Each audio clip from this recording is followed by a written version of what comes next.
Hai teman-teman, apa kabar? Saya Superben. Menghadapi bencana, hal yang pertama kali kita lakukan adalah jangan panik. Indonesia termasuk ke dalam 35 negara yang memiliki resiko bencana tinggi. Berdasarkan data World Bank, di tahun 2020 ada total 1.296 bencana yang terjadi di Indonesia. Untuk itu, kita perlu tahu terkait pencegahan serta penanggulangannya. Yang pertama, banjir. Banjir seringkali terjadi akibat curah hujan yang ekstrim dan juga disebabkan oleh volume air yang melebihi kapasitas pada badan air, seperti sungai, danau, bendungan, ataupun selokan. Padahal, banjir ini bisa dicegah jika teman-teman menjaga lingkungan dan tidak membuang sampah sembarangan. Banjir juga bisa dicegah jika teman-teman tidak membuat rumah di pinggiran sungai, melaksanakan program reboisasi, rajin membersihkan saluran air. Namun, jika wilayah kita terendam banjir, teman-teman bisa mengambil langkah-langkah ini. 1. Mematikan aliran listrik dan gas. 2. Mengambil tas siaga bencana. 3. Pergi ke tempat yang lebih tinggi. Dan 4. Menginformasikan lokasi tempat teman-teman berada untuk evakuasi. Jika banjir semakin parah, serta memaksa teman-teman mengungsi, langkah-langkah yang harus dilakukan adalah 1. Meninggalkan lokasi yang tergenang air. 2. Menghindari dan mewaspadai arus air yang kuat dan genangan yang dalam. 3. Menjauhi tiang listrik atau sumber listrik. 4. Menunggu arahan yang berwenang dan jangan kembali ke rumah sebelum surut. Hayo, teman-teman. Apa sih yang teman-teman tahu tentang tanah longsor? Tanah longsor dalam bahasa Inggris disebut landslide. Adalah perpindahan material pembentukan lereng berupa batuan, bahan rombakan, tanah, atau material campuran tersebut bergerak ke bawah atau keluar lereng. Tenang teman-teman, bukan Superben kalau tidak bisa memberi solusi. Tanah longsor bisa teman-teman cegah resikonya dengan cara 1. Tidak membangun rumah atau villa di lereng gunung. 2. Tidak membuat sawah atau kolam di atas lereng gunung. 3. Tidak membuat rumah di bawah tebing atau lereng. 4. Memelihara lingkungan, tidak menebang pohon. 5. Menanami lereng gunung dan bukit dengan pepohonan. 6. Membuat terasering. Sebagai antisipasi, waspadalah terhadap adanya curah hujan yang tinggi terhadap adanya kemungkinan tanah longsor. Namun, jika terjadi tanah longsor dan mendengar suara gemuruh, segeralah mencari tempat lapang dan tanpa penghalang. Jika teman-teman sedang berada di luar, carilah tempat lapang dan perhatikan sisi tebing atau tanah yang longsor. Gelombang laut ekstrim adalah gelombang laut signifikan dengan ketinggian lebih dari sama dengan 2 meter. Berdasarkan peraturan Kepala BMKG tahun 2010, gelombang laut ekstrim ini merupakan contoh.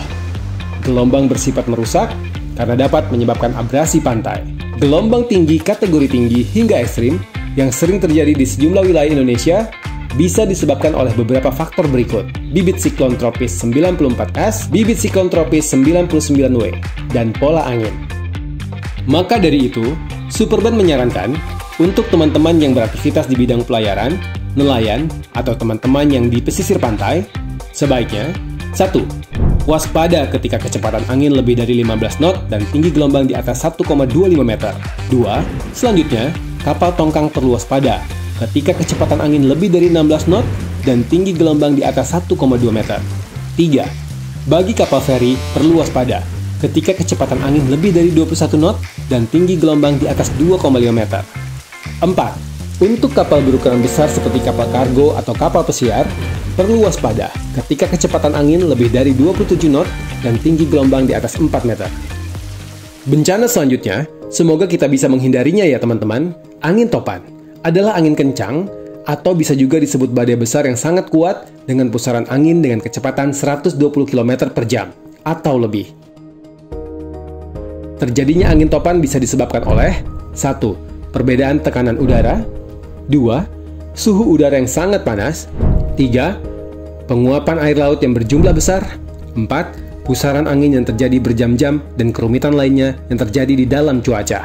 Beberapa cara nih untuk meminimalisasi akibat buruk angin topan di antaranya. 1. Membuat bangunan dengan pondasi yang dalam dan kuat.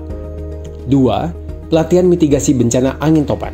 3. Tidak mendirikan bangunan di tempat yang rawan angin topan. 4. Dan memasang alat pendeteksi terjadinya angin topan. Hampir semua tempat di Indonesia rawan terhadap bencana ini. Namun yang paling sering terjadi di wilayah Nusa Tenggara, Sulawesi, dan Sumatera, Pulau Jawa juga menjadi salah satu wilayah yang sering dihantam angin ini.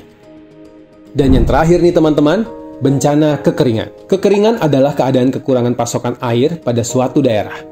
Dalam masa yang berkepanjangan, beberapa bulan hingga bertahun-tahun.